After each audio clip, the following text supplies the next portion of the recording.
to dive deeply into a significant community issue for a year. So we chose education equity for that first year. We didn't necessarily plan on staying with the same issue year after year, but the truth is there are still a lot of significant issues related to equity in education that need to be explored and discussed. And you have helped, many of you here and online with us through your ongoing support to make this such a robust and meaningful discussion. So thank you very much. As we start this year, we want to be sure that you're included on our email list. And if you desire to be on that, there are sign-up sheets out in front. Also join our Facebook group, Faith in the City KBC Facebook group for ongoing information and announcements. We continue to attract a statewide audience. And so we have, once again, the opportunity to offer a Zoom option today. We kind of upgraded some of our technology here. And so we welcome those who are joining us today by Zoom. I'm glad you're with us. We hope that you have found the cookies and drinks outside and enjoy that while we have our interesting discussion. I know even before we began talking about this important issue of education and public education at Crossroads, that we all are mindful of those additional challenges to education that are in the western part of the state. So just keep that in our minds as we talk today. We are pleased to welcome as our speaker today, David Rice, who is the Executive Director of Public Ed Works in Raleigh. Public Ed Works, and David's going to tell you a little bit more about that, is a nonpartisan, nonprofit advocacy group devoted to just educating and informing people about the issues of public education. So this is a great opportunity to do that today. It's a personal pleasure to welcome David today because we were colleagues together for many years at the Winston-Salem Journal. David is a graduate of Duke University and worked for the Frederick, Maryland News Post before coming to the Winston-Salem Journal, where he worked for 20 years as a reporter, assistant city editor, and state capitol correspondent. After leaving the Journal, he worked for a Raleigh law firm, lobbying for a variety of statewide issues. And for the past 10 years, he has been executive director for Public Ed Works and directs the advocacy efforts statewide through a variety of means. We look forward to David leading us in a discussion of public education at the Crossroads. And I do mean discussion because he likes to engage and certainly invites your interaction with his information today. We will have some question and answer afterward, but certainly I know he'll invite you to chime in along the way. If you're joining us in person by our Zoom option, please feel free to put your questions in the chat and we will make sure to include those as well. So please join me in welcoming David Rice to Faith in the City.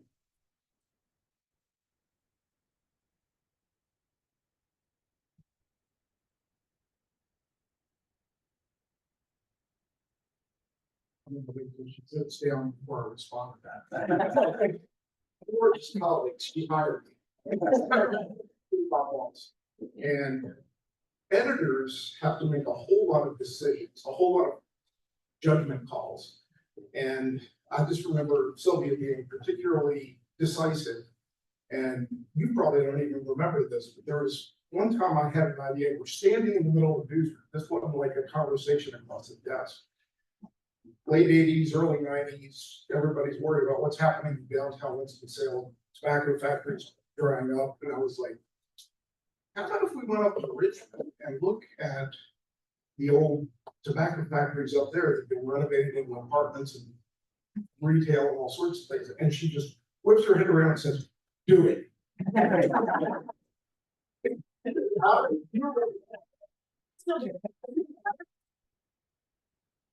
So anyway, you have prepared remarks here. If you have a question, raise your hand and I'm happy to have some back and forth. Sylvia asked me to, yes. How do you say you're nonpartisan? You're talking about public education. We are, that's a good one. There are Republican proponents of education. We're doing an interview this afternoon with Don Martin, who is an opponent of vouchers. And, you know, so there's some cross-pollination that goes on there, but that's a good lead-off question. Sylvia asked me to talk about the organization a little bit. We started out as a higher education advocacy group that its predecessor organization was actually a political action committee. And in 2008, it was called Citizens for Higher Education, and it was the largest donor in state level politics in North Carolina. But then after the Citizens United decision came down, or some people would call it Citizens on Tide, like a $2,500 campaign contribution just didn't make a big difference. So we decided to reshape the organization, stop focusing on the legislature directly, but focus and communicate with the public to have a more indirect impact on legislation. So that is what formed this organization. The driving force is Paul Fulton, whose office is down here in the Krispy Kreme building. He just turned 90. And he's just, I could tell you a whole lot of things about Paul Fulton, but the one thing that you can't replicate is his passion. And he is so passionate about public education. We've joked for years that our primary fundraising vehicle is Paul's BMW. And he's still at it. We had a birthday party for him last week where, the governor showed up and gave him the order of the longleaf pine, and Roy Williams was there to speak. And so he is relentless, I guess, would be what I and then like I said, we started out as mainly a higher ed organization. It was the UNC system and the community colleges, but we slowly sort of came to the recognition that you need to look at the whole continuum. And I don't like the name. Public Ed Works as an old city hall reporter. It sounds like a city sanitation department. But so I try to avoid the education pipeline. It starts with kids learning to read and matching letters and sounds in preschool. And so about 2 years ago, we expanded, our mission to encompass the entire continuum. And there aren't many education advocacy organizations that do that. A lot of them are K-12 focused, and rightfully so. So, a lot of people have had questions about that. But mission statement, we're basically trying to drive public support for public education in North Carolina from preschool to grad school is really what it boils down to. That's a lot to boil down now. So, we are known for healthy support for higher education in this state, in part because we have a unique, relatively unique provision in our state constitution that is a mandate for low tuition. It's the line about as far as practicable, and nobody can pronounce practical. As far as practicable, free of expense. And the only other two states that have that provision, although they say practical, are Wyoming and Arizona. And Wyoming actually has a really strong tradition of support for their university system, which consists of one university with 12,000 students, as opposed to ours, 17 universities with now almost 250,000 students. So they're different orders of magnitude. We don't have the same sort of constitutional language here. And I don't know, how many of you have monitored the Leandra litigation over the past 30 years? Oh, good, you're familiar. There's not a similar provision in the state constitution regarding K-12 funding. And so it's been a real battle under both Democrat and Republican control. Mark Bass and I didn't pay attention to K-12 either.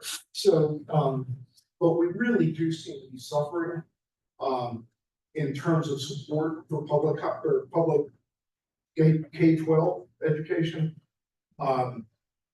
This is, I know this looks like an eye chart.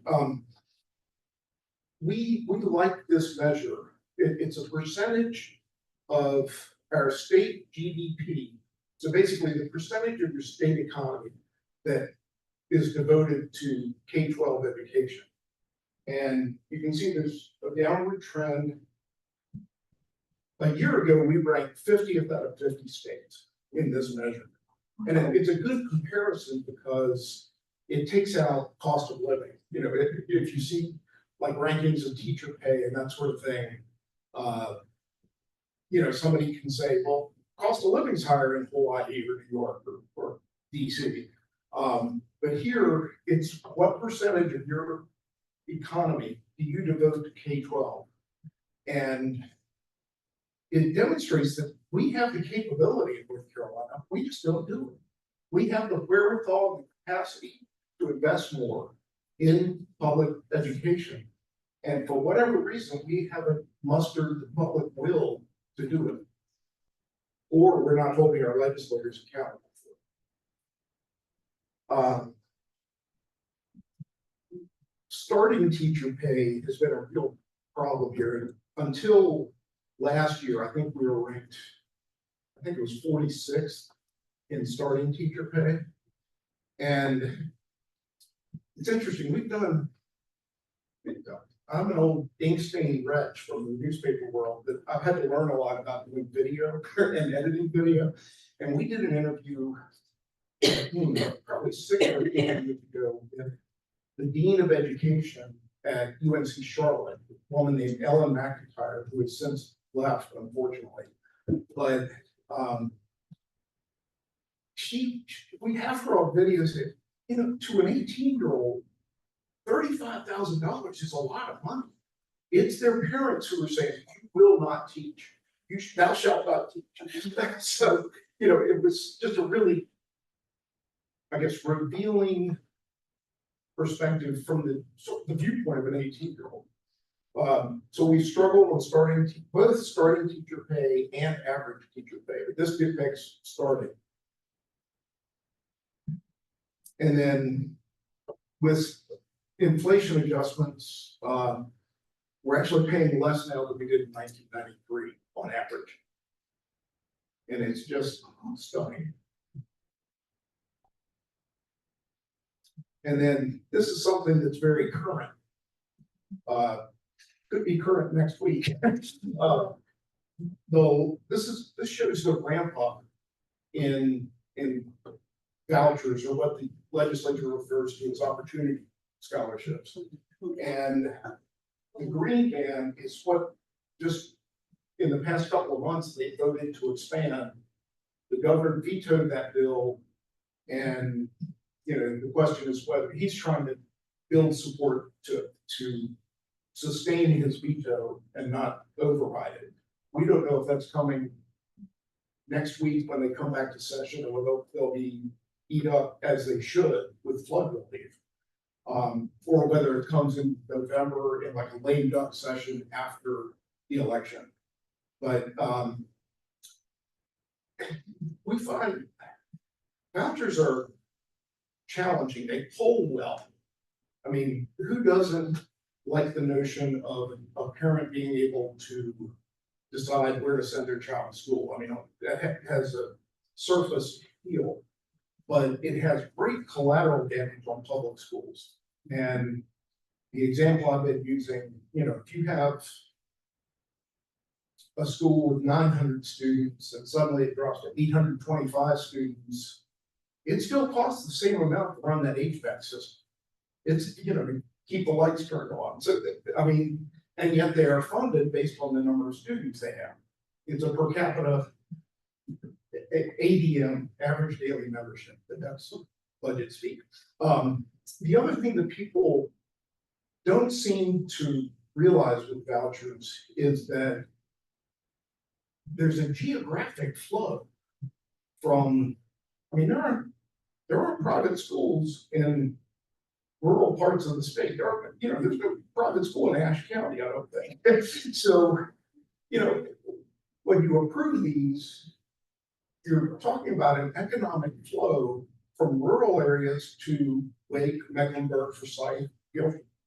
And The other thing that we found, actually, the Public School Forum of North Carolina did some research and found that 90% of the schools private schools that receive vouchers are religious. And some people have problems with separation of church and state. There was a ruling from our Supreme Court in 2015 that basically was an end run around that, where it said the money goes to the child. And you'll hear voucher supporters talk about it as backpack money. It goes into the child's backpack, and then the family decides where to send the child to school. So it's not a direct subsidy to that private school. It's indirect, but it's, the South Carolina Supreme Court just a few weeks ago ruled the other way on it and said that, their state constitution has a very specific provision against public money for private schools. So they probably have more to base it on than we do. The other thing that the legislature did last year is they removed any cap on income for who gets vouchers. And they removed any stipulation that a student couldn't already be attending private schools. So there's the other transfers to the wealthy who are already attending private schools. The number of applications went from 12,000 last year to 72,000 this year. And it's just, the bill, the green band, increased funding there is to try to meet or, I guess, alleviate a backlog of 55,000 applicants who didn't get vouchers because the legislature didn't, even with the PEP program, didn't fund it enough. So, I don't know, I'll pause there and see if anybody has any questions. David, would you speak to whether, to the extent that there are any kind of requirements or monitoring requirements of the schools that receive vouchers? They don't have the same testing requirements, and they're also not required to hire certified teachers the way our public schools are. Now, in the public schools, 2 years ago, we started with 5,000 public school teacher vacancies across the state. Last year it was 3,000, again, 3,000 this year. So it's, that we've seen 50% decrease in students enrolling in colleges and education across the state. And again, it's kind of like Ellen McIntyre said, their parents are waving them off. And so, and then we've also seen, as I'm sure the superintendent can attest, we saw 10,000 teachers across the state leave classrooms last year. 10,000 out of 90. Okay. So it was like an 11% decline, and a multitude of reasons, either pay or working conditions and what have you. So, and yet 80 to 84% of the students in North Carolina still go to public schools, and we're draining them, and it's something worth wringing your hands over. Let's put it that way. So are you going to give us some to-dos? Is there anything that public support can do to help sustain the veto? Well, I would say talk to your legislators, your local legislators, and or candidates for the legislature to grill them. Do you support this? That's dramatic, and it's $625 million next year, and over the next 10 years is like $4.4 billion. So it's not just a token expenditure. And legislators are making these decisions. Part of what's going on is sort of squeaky wheel syndrome, where some of the families that want these or who applied, basically anybody applies, anybody with the CPA. And they're hearing from those people, why, I applied, we didn't get it, what, and so that's what legislators are responding to. but people need to understand the collateral damage that's done to public schools in the process. Don't you think that that's an intended thing? The collateral damage is part of the deal? This kind of goes back to this question, Terry. There are Republicans who support public education. And an example is in the state house, and Donnie Lambeth will tell you this, Don Martin will tell you this. In the state house, in the negotiations over this, the House position was, we won't do the voucher expansion. We want to do the voucher expansion, but we won't do it unless we also give a bigger raise to public school teachers. They wanted to combine it, and the Senate said no. And ultimately, the House capitulated. And, but that's, so as far as what intent to read into it, I don't know. I mean, it's, part of it is just what polls well. And then, I'm the son of two teachers, one of whom was an amazing football coach as well, as an excellent math teacher. And I've tried to sort of impress on people that, what they do goes so far beyond the classroom or the football field or the basketball court. I mean, different people learn different ways and at different venues. But I've shared this story lately, and I'm going to try not to get verklempt myself, but one time when I was 7 or 8 years old, late summer night, knock at our door, because I was a little busybody, I went to answer the door. And here's one of my dad's big linemen standing on our front stoop, and there are tears running down his face. And he came in, sat on our sofa, buried his face in his hands, sobbing. And at that point, I was sent to Congress. But I waited like 30 years before I asked my mother, what was going on there? What was that about? His father was beating his mother, and he didn't know where to turn except to his coach. And that's what I mean. It goes way beyond the classroom or football field. So I'll stop there. Fire me some questions. I have a question of that. How counties are responding to the lack of funding from, the general assembly? Because some counties have to pick up, the tab. So how different counties are responding? I know, Forsyth County is spending a lot of money on public education. It's 30% of our budget. And the county commissioner always complained that the state is not doing enough. Right. So how, So how do you see that, that working? Could you repeat the question? Yes, that better not get- Repeat the question. Oh, she asked how are counties responding to the lack of funding from the state?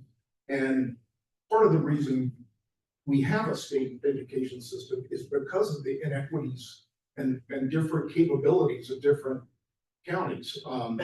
Here in Forsyth, you enacted a sales tax increase for teacher salary supplements. Wake County, where I live, I mean, they are really stepping up. They're even starting a 3-year-old pre-kindergarten program there, not just 4. So they're really progressive, but Wake and Forsyth can do that, but I doubt Swain County can. I mean, they can't. Nobody out there wants to raise property taxes, and they don't generate enough in retail to really get anything from a sales tax increase. So, it's the rich get richer. Is really what it boils down to. And Wake and Mecklenburg have the capability to do that, but the rural counties don't. Or as they say in the legislature, rural, ROOL, rural. It's one syllable. Any other? And David, I'm gonna ask a question. Uh-oh. I don't think it'd be hard, I think it's a link that maybe this seems. Had an opportunity to talk with Paul Fulton last night, yesterday evening.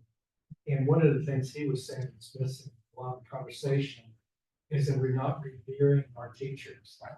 And, I read scholarship applications, the Salem Foundation, I've probably read thousands of them in the last several years. And one common link that I've seen in each one of them, one of the questions that's asked in the scholarship is, tell us somebody that has really impacted your life. And one of the common themes in all those thousands of applications has been my teacher is the one who's influenced me most in my life, is the public school teachers. And so I think the one thing for the legislators to be here is we need to revere our teachers. If you vote for vouchers, you're saying that you don't revere our teachers. That's simple, actually. So, I don't know if that's No, the that's question good. or not, That's good. but I think that's something that we need to tie into the money. Price the money shows what you give. I mean, budgets indicate values. Right. And you don't talk to Paul Folk, you listen. But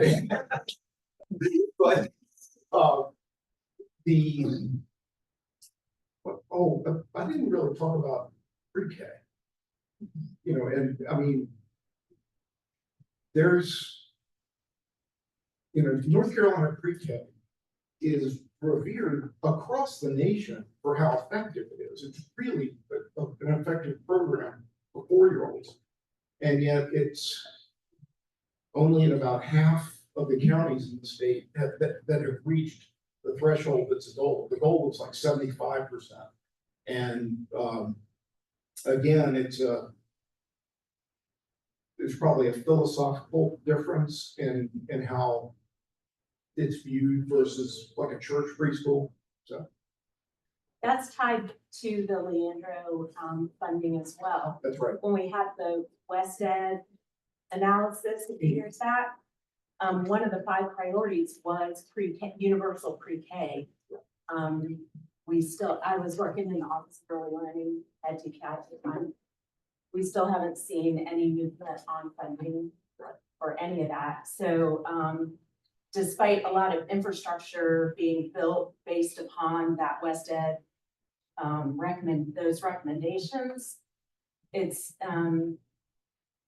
comes back to that real resistance to fund.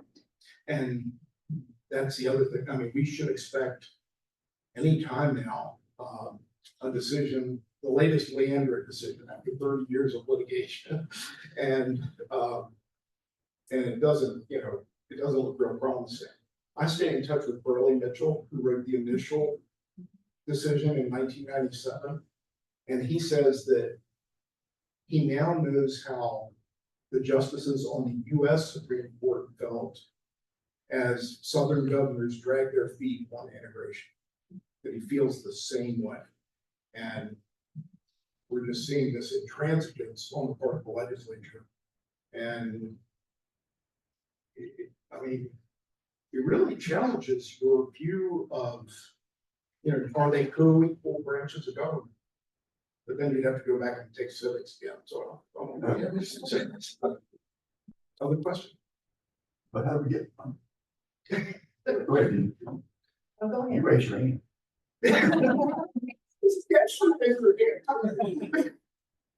I wonder if you're seeing any hope of the supermajority being broken in this coming election. It's possible. I mean, right, it only takes 1 or 2 seats. Now, the Republicans have done a really good job of gerrymandering. And I mean, the Democrats did it too. What a lot of people don't recognize, or because they're not close to it, is that over the years, the software has gotten better and better and better. So, the whole notion of, surgically targeting districts, there was a documentary 8 or 10 years ago. Zach Galifianakis was the moderator or narrator. And there was a scene where he and Margaret Dixon were standing on the opposite sides of a street in Fayetteville. And they were in different districts. And she was in her district and he was in another, and on the same street. So it's that precise. But the way Tom Ross puts it, I'm a judge, I know guilty when I see it.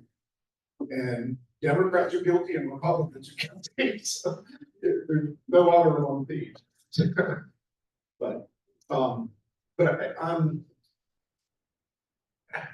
given the momentum and I think what's gonna be a larger electorate than otherwise with Biden stepping down, there may be some possibility of that.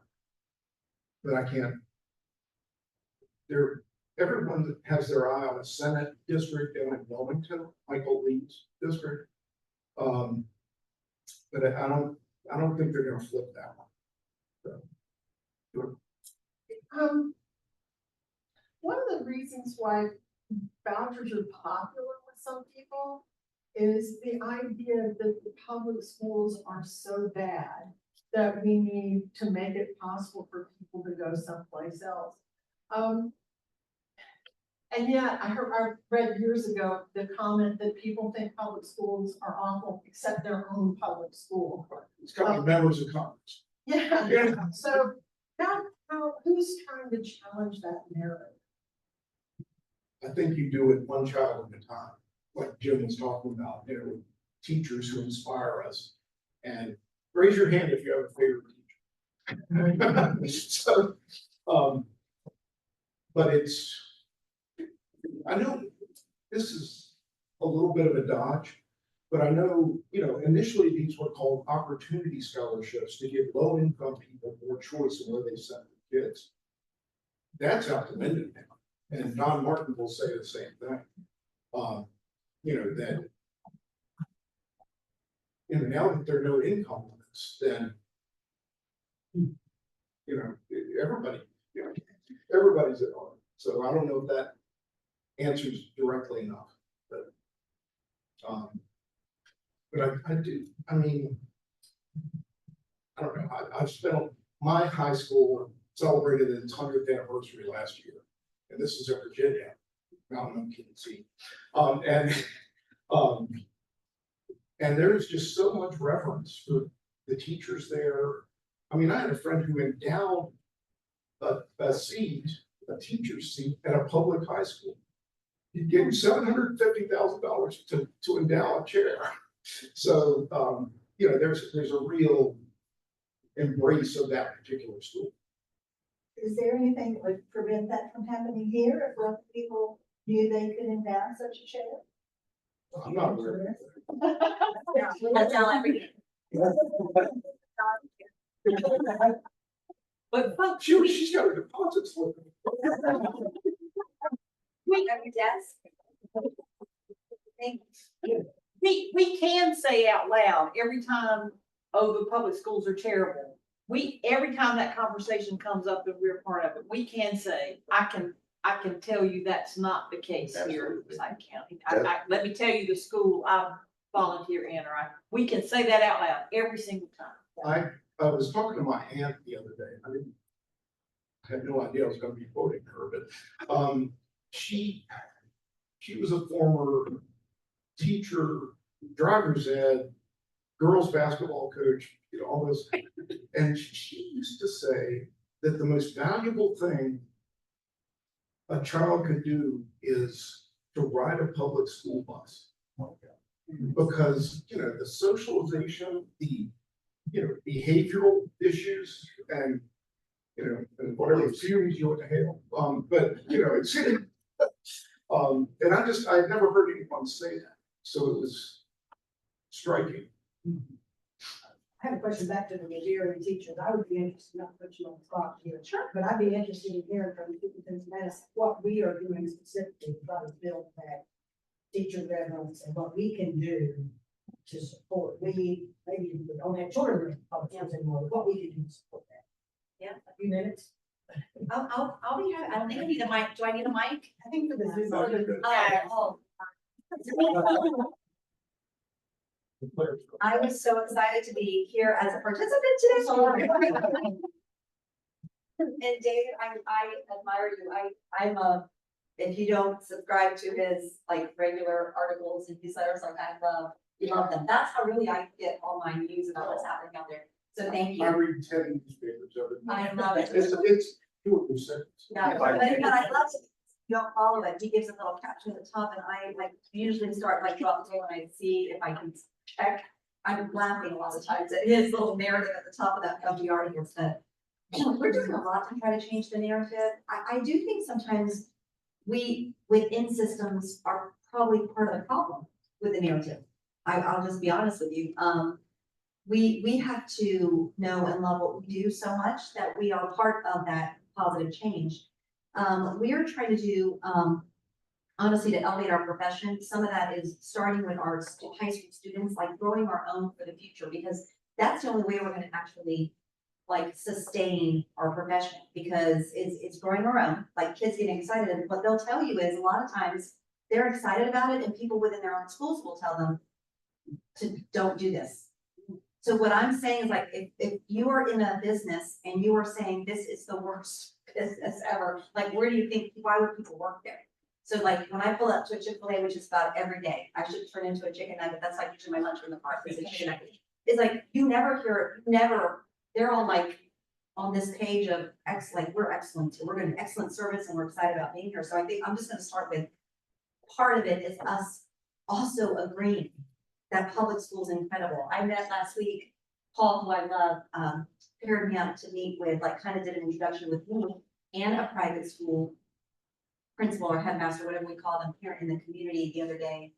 And he thinks public schools are incredible and wants to be part of the solution in changing the narrative. He's not trying to like take kids away from us and sell this false narrative that schools are bad. And so like, that was amazing. And so we spent that time together and figured out, okay, this is how we can help each other. And so I think we've got to figure out that. But as far as our own teachers and elevating, we're trying to do things like empower teachers through opportunity culture. We have 30 schools now that have created positions called MCL. These are teacher leaders within buildings that are helping each other grow, focusing on small group of instruction with kids, like owning beyond just their classroom. Our profession is extremely complex. And to do things like we've always done them with one teacher and I'm in the class and I'm responsible for that, like we can't do that anymore because it is too much. It is, our classes are filled with diversity of need of the learners. And you one person to approach it like we've done for the last 200 years is ridiculous. And we have got to do things differently. So I am in many groups right now trying to figure out how to do things differently in Winston-Salem Forsyth County schools. How do we figure out, and we're trying some unique things at Philo right now, which is kind of middle. How do we figure out how to give teachers a day of planning without interrupting the learning for 5 days for kids? Because they still need 5 days of learning. They need meals every day for breakfast and lunch. And so how do we figure that out? Because if we could be a district where we do respect the profession so much, we know how complex it is, and we can say, let's try to give our teachers a day of planning a week so that when they're on for 4 days with their kids, learning is incredible. Like we expect a lot of our teachers. And so like that's what we're looking at. Our opportunity culture, we have 30 schools now. We are able to certify our own teachers with opportunity culture, like to become opportunity culture schools. And those teachers are released from a class while some of their colleagues might have a few more, but then that teacher is able to go in and coach teachers. It is an incredible model that empowers teachers. It's a career ladder. They make a little bit more. It's a career ladder because if you think about it, to have a career ladder as a teacher, and our young people want that. What is my trajectory? Like, what is my next step if I don't, and you don't want to become a principal or AP, how do you actually make a little more money, impact a school? Well, this is an opportunity for that. In 30 of our schools, I want us to be a whole district of opportunity culture schools. But what that means is creating a way to make that happen financially within schools. It's not free. You've got to be able to, or you have to have a buy-in of your staff to do that. So that's one thing, growing our own. We are now licensing our own teachers, so they don't have to like lateral entry people. Anybody that doesn't have the background of teaching that wants to come in. Those are some of our greatest teachers. I know that we want teachers that, like, you know, we don't want colleges of ed to shut down because that traditional track is also powerful. But if you have a different track but want to teach, we are now able to license our own teachers. We're one of 3 districts in the state that can say, we're going to license you by putting you through our own training. So you don't have to spend all that money to go back to school. And we can do that for a good price. But again, it's elevating. It is in every conversation that someone's pointing back there that you have with someone. it's sharing, I mean, I was in a back and forth with someone that is anti-public school on an email, someone that is making laws for our state. And I said, I've got kids going to Naval Academy, Harvard and everything. I mean, I've got kids all over, they're doing great things, going on into the military to support our country, going on, like, I've got kids doing amazing things in our community. And he said, well, so do private schools. That was his answer. So you're not gonna win with some people, but again, these are the same people that don't spend any time in schools. So something else that I'm gonna start very soon, just know this is coming, is to do a community in schools monthly. I want people to come into the schools and actually see what's happening, because I will tell you, I took a couple of community members that are very active in Maine to watch 3 hours of reading 2 weeks ago at Crossroads Elementary School. And what they left with was this incredible understanding of the work being done. You would send your own kid to Crossroads Elementary without any and if or buts about it and feel really good about the instruction had you gone into these classrooms with me. Same school that if you look at a report that is being published by our Department of Education, DPI, based on the law, the legislation around school grading, you would see that the school, I think they've been working hard to get out of a D status. And I think they're 46% of their kids, if you just look at the reading levels, are showing on that paper or on grade level in reading. It is not the right, so we also at some point need to think about how are we actually assessing what is a grade school or not. If any of you have volunteered, which I think you probably have in Cook Elementary has exceeded growth 5 years. When compared with other schools similar to them, they're exceeding growth.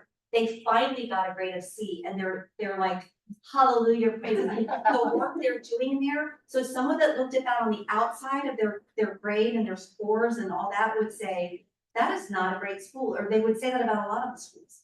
And that is not accurate. And it's actually insulting. As a principal, former principal in schools that were deemed, oh, that's not a good school. I always tell people, I will challenge any staff in this community, my staff up against any staff in this community. I don't care what school it is. They're the best teachers ever. And so I think it's all about how do we shift what comes out of our mouths and how we talk about schools. And that has to start from within. And that has to start with me, like, changing the culture. Because I know there are challenges in our profession. There's challenges with behavior. That is not an untruth. We've got some challenges, but we also are not saying, sorry, you've got some things to learn around acting appropriately, so you can't come to school. You're going to need to go to that school. And that's where other schools do that. Sorry, we will educate all, and we will welcome all, and we will achieve excellence with all, even if it means we have to spend more time helping around behavior. And I know it's difficult work, but as far as elevating teachers, I have so many stories like you. My dad was a football coach for he was over 40 years, and many players like that. But I believe in what we're doing, and we have to keep working at what are we doing for our teachers. I think that people we get a bad rap too, because we are large, sometimes seeming bureaucracies. Like I hate that. I hate bureaucracy, like really hate it. So trying to like tear down the image that we're using funds and mismanaging funds, that's all on us. That's because you can't, like, if honestly guys, if I responded to every vendor that had the answer, we would be flat busted broke, and I would be doing 500,000 different programs. It's about, nope, we don't need that. Let's do what we know is working. Let's use our money wise, and let's get great results. And I know we can do that. And so part of it is changing our own narrative. I hope that answered. I mean, I could go all day long, but yeah, because people like Paul, all of you, like you all, if you have audiences with some of the people that are saying the things that are wrong, like speak up. And that's what you all are doing. For Paul to put those signs everywhere, like that's an act of them. That's a movement. And we just need to get more people to do that. It's kind of, sometimes we feel helpless. Like we're just sitting here, we hear all this, and like you want to fight, and you're like, why are we fighting? We are educating the youth of tomorrow. Why are we fighting all the time? It should be such an easy thing to give us more money. The needs of students change over time. We might have less students. We might have had 3 years ago 54,000 students, but we have so many that don't speak English that that come into our schools every day that we need to provide additional resources. Now, it won't take much for them to speak English and catch up, but we need to like flood the resources. And so, again, it's just, it's a mindset, it's on us to change the mindset. We've got to start internally, we've got to start spreading that out, and it's on, you know, our teachers to feel really great, and that's on us to do that. So again, I could go on about all the things we're trying to do, there's more we can do. So any ideas, all feedback, all welcome. Keep doing what you're doing. I'd say we've got good. I should talk a little more about the organization. If you're curious about it, it's publicedworks.org. It's .org.com. Paul killed me if I didn't say that, even if Paul doesn't know how to get on a link. But our audience, we have about 130,000 subscribers to our weekly newsletter and about 180,000 followers on social media. So it's bigger than any newspaper in the state. And if we were more frequent, we probably have more impact, but it's a very small staff too. So, other questions? We had a question from our Zoom Okay. audience. This is a question for you, but it's based on what we heard from Dr. Katz. How would you communicate with the community to encourage collaboration with educators and think of the importance of stakeholder involvement as far as who has resources and doesn't have resources? Highlight that experience. Can you repeat that question again? You'll need it. Yeah. Well, yeah, what would you say to the community about how to improve collaboration? And again, I think like Dr. McManus was saying, you know, it's one person at a time. You know, some people, they've had one bad experience with a teacher. I was at my high school reunion Saturday night, and a woman came up to me and said, "Your mother gave me the only D I ever got." And I really didn't know what to say to that, so I just kind of laughed. But you know, and that tends to color their perception of public schools.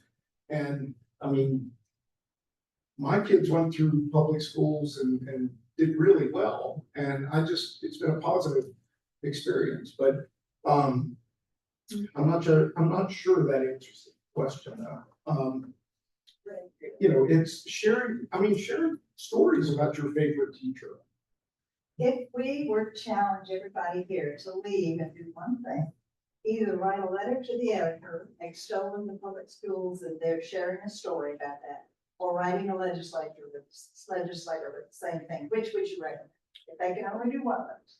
Since I'm sorry to say that people don't read anymore, I'd go to the legislator. I think you're gonna, you know, have more direct influence there. I don't know how many people read letters to the editor anymore. And should we write only our legislator in our district, or can we get letters to others? You're gonna have the most direct impact if that legislator knows you're in their district. And in what, 5 weeks we're voting. You know, that's, I heard a legislator once give a presentation about how, you know, yeah, you can come and sit across my desk and, you know, as a lobbyist and tell me all this stuff, but the way to really get my attention is if you're a constituent in my district who comes and talks to me. And, you know, and a lot of people are timid about that because they don't know the system and how it works in the legislative process. So, you know, but it's really a matter of saying, this is important. And also I would remember this, if there's no other staff you can take away from here, take away that 80% of our students are still in public schools. I mean, that's math even a legislator should be able to understand, you know? So. Another question? 2 points. Dr. McManus mentioned Cook Elementary.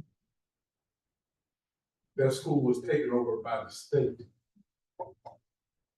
They kicked all the teachers out and all that stuff. They did not move the needle. 2 years, not 1 point. So that tells you about shutting down public school.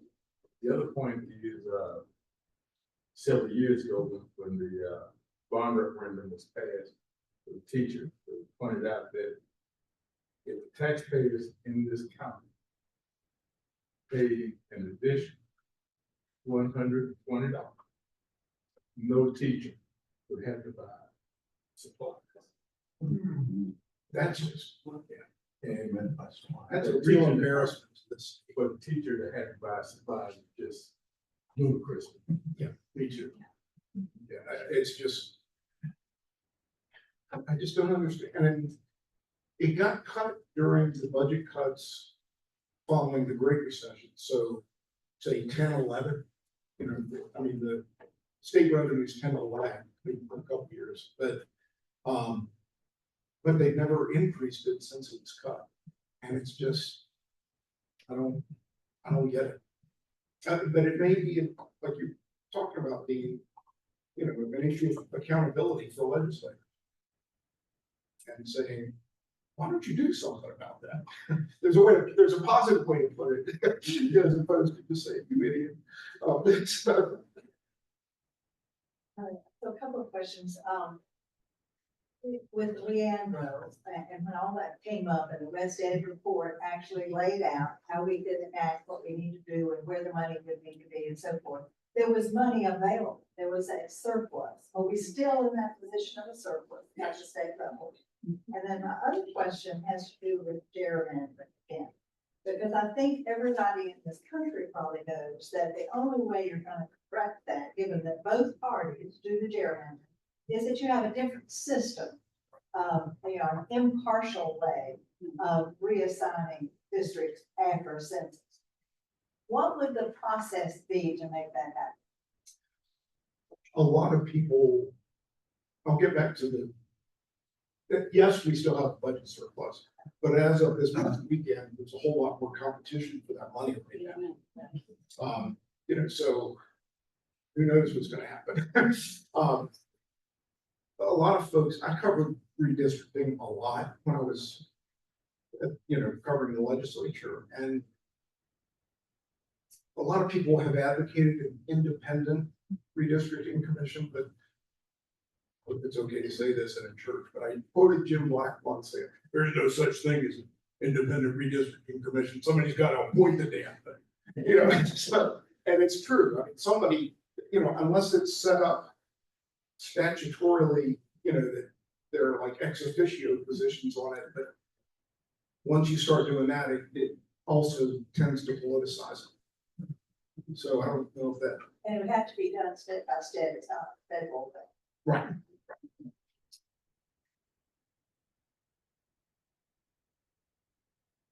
Yes, sir. I'm so old, I almost forgot my question. We're talking about. But you did raise your hand. So it's a great thing to talk about how good our school system is. And enforce that notion that we do have this. Thank you, Tricia. Yes. But how do you balance that with the need for more funds? How do we say, we have a great school system, but we need more money? Because there are those who say, well, it's good, leave it alone, you don't need more money. So. Yeah, that's a common refrain. How do you, how do you offset that? You could compare us with other states. I mean, under Jim Hunt, we got to 19 in average teacher pay. We never quite got to the national average, even under Jim Hunt. But now we're down, you know, last year was 38, and we're projected this year to be 41st, and our starting teacher pay is 42nd. You know, that's something to brag about. So, you know, you can do that. You can, the percentage of GDP stat is, I think, lost on the public, but business people get that. Okay, You know, and then the other comparison would be, we ranked #1 in business for a couple of years now. And we can't sustain our workforce and sustain that ranking if we don't build that workforce. Well, that, I mean, if you talk about teacher salaries, that's wonderful, but there are other considerations too. Supplies for the kids, guests, for crying out loud, or, you know, PA systems, to make sure that those are updated all the time and that they have tablets and the whole 9 yards. And that, those are That's a lot of money. Also, I don't know if you saw it here as much, but I know in Wake County, half of their HVAC positions in the school system are vacant. Because they can't afford to, and then, you start schools in August. And, you've got HVAC systems and schools closing, well, that impacts student learning as well. That's not as obvious, but it seems obvious to me. But yeah, there are any number of considerations like that. The supplies, I just never understood that. Yeah, I don't get it. I have a daughter teacher. I hear about that. God bless her. We are almost out of time, and I want to first thank David for being here.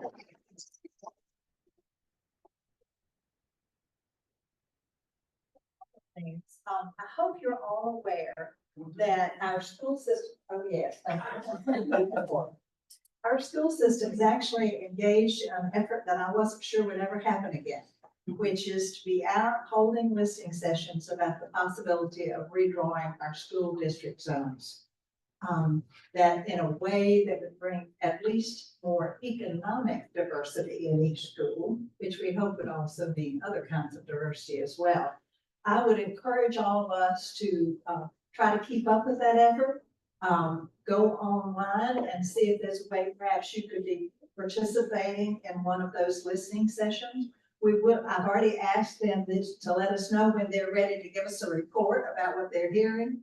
And I'm sorry that our superintendent had to leave and I didn't get her to tell us more about how to connect to that. But keep your eyes open and check online about that. I think that's really important because it's only going to be with public will that we ever succeed in doing anything different about our districts. They've been kind of locked in stone for quite a while now. Second thing is to say a word about next month. Instead of the first Tuesday, because that's election day in November, we will do second Tuesday. So just mark your calendars and plan to come. We will have Superintendent McManus. We'll be having Eshla Monroe Johnson. We'll be having Adam Hill. Together, that threesome is going to give us a report about what the data is currently showing about where we are with literacy and reading among our students. So it'll be good to get an update about that, because there's been a lot of attention and effort given to change the facts as we had heard them in terms of literacy. I think you heard an important point from David today about part of the narrative we need to keep pushing with our legislature is that we need to look at different ways to measure the quality of school and the quality of child performance. Because we're stuck in an old system of doing that that's not giving us an accurate reflection a lot of times. So those are just a couple of things to think about. We hope you'll come back. We also hope you'll stop and get something to drink and nibble on as you leave, because otherwise we got to figure out what to do with that. So thank you so much for being here. And once more, let's give our thanks to David.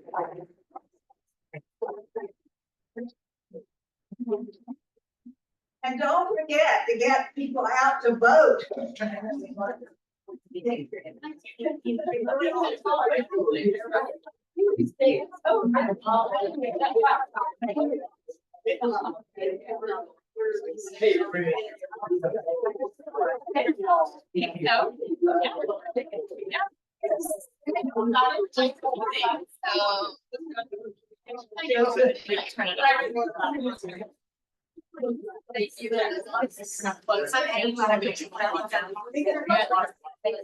you.